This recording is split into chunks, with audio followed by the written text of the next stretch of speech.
Hi everyone, I'm super excited about today's video. It's a collaboration with Tanya from Project Happy Home. She has amazing content on homeschooling, ADHD, parenting, and great books. A lot of insight, so please don't forget to check out her take on reverse planning. Jumping straight into it, I'm keeping it real simple this year. So I went ahead and bought a couple of Archer and Olive B5 grit notebooks.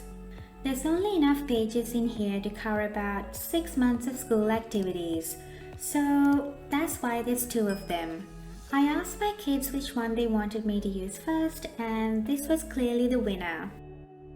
Now, before I get into this and talk about how we do our reverse planning, I just wanted to quickly explain how we came about using grid notebooks and opting out of using a pre-designed homeschool planner.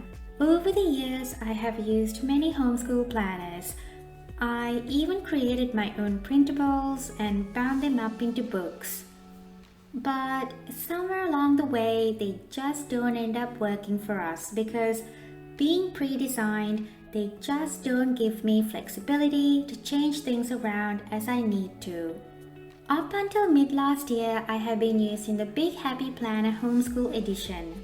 I had two of them, one for each of my kiddos, so I could log and keep track of everything they were doing. Even though I liked it, I found it a bit cumbersome and I didn't end up using quite a few of the spreads. So even though it's customizable to some extent, it wasn't a great fit for me.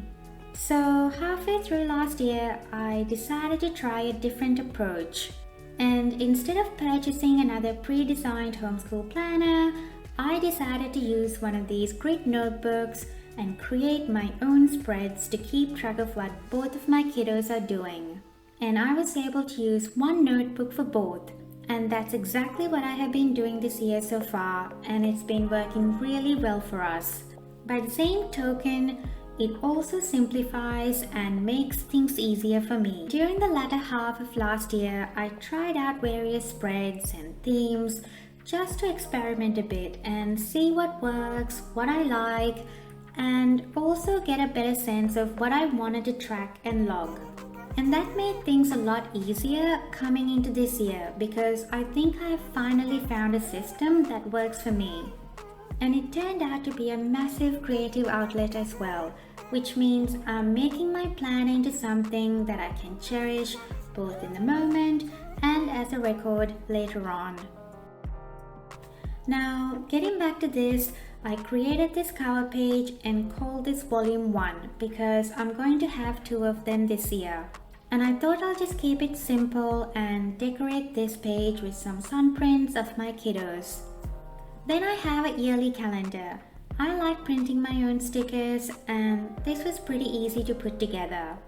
This double page spread is for recording some of the highlights for each of the months. Then I have a dedicated section for recording the various curricula that I'm using with each of my kiddos.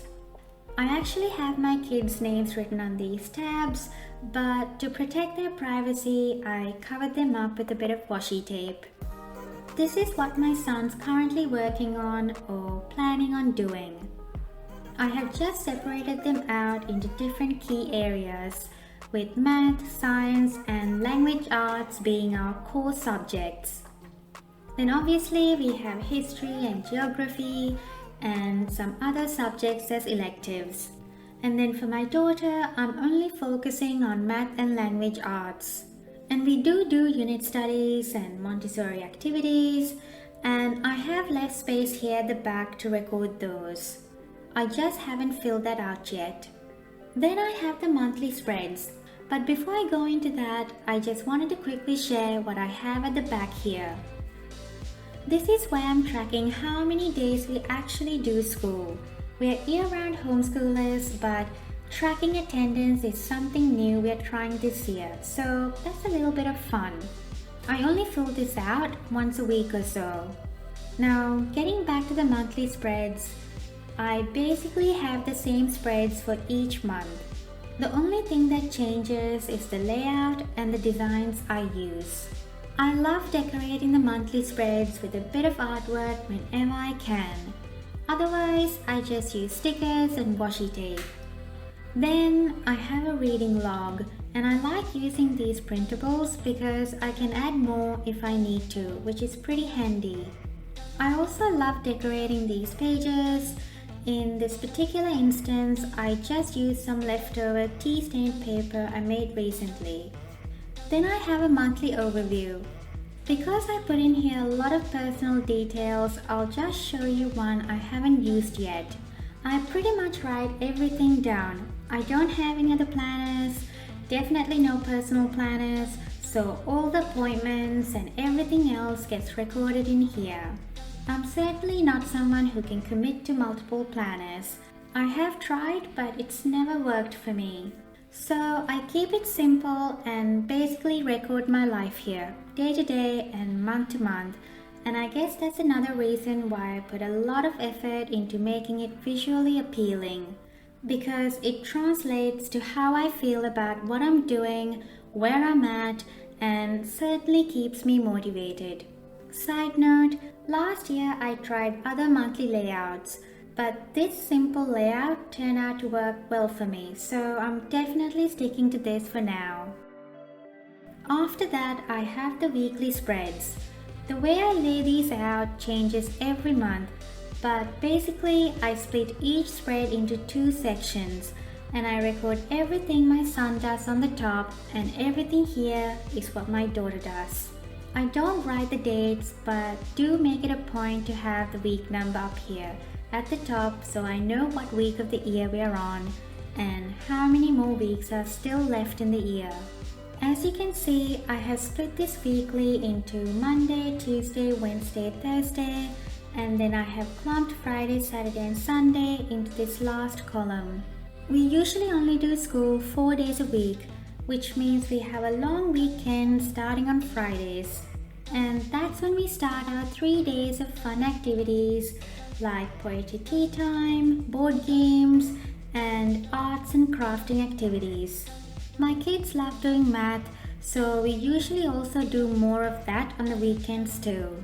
So anyway, it just made sense to have the less structured days together in one space. And with those 3 days in one column, I have so much more space to focus on the more regimented business side of the week. The idea here is for me to use this for logging and recording our school year as it progresses. I have always been a reverse planner, writing down what we get done in a day rather than the other way around. So I'm not someone who plans forward to the nth degree what the kids are going to be doing each day, weeks and months in advance. Instead, what I do is write down everything they do as they do them. I find this much easier than planning ahead and pre-filling. It's really taking my focus to the here and now, and it saves me the trouble of having to spend time changing things if something doesn't get done. I mean, I still have aspirations and goals to meet. So when I buy a new curriculum, I work out how many lessons need to be completed each week, assuming we are only doing school 4 days a week. That way, I have a rough guide as to what we should be aiming to do and what our workload looks like for the week. This gives me a framework for us to work with and allows me the flexibility I need to be able to keep working with the kids on a topic when they're working well. And importantly, have uninterrupted progress when we are hitting those magical collective flow states. My aim is to use this journal to keep track of what we have done and where we have been in a way that helps me to treasure those experiences, while inspiring me to think creatively about what we will do next, what we are doing right, what we are missing, what gaps we need to fill. So that's pretty much it. I just wanted to share what we're using this school year to track what my kiddos are doing for school.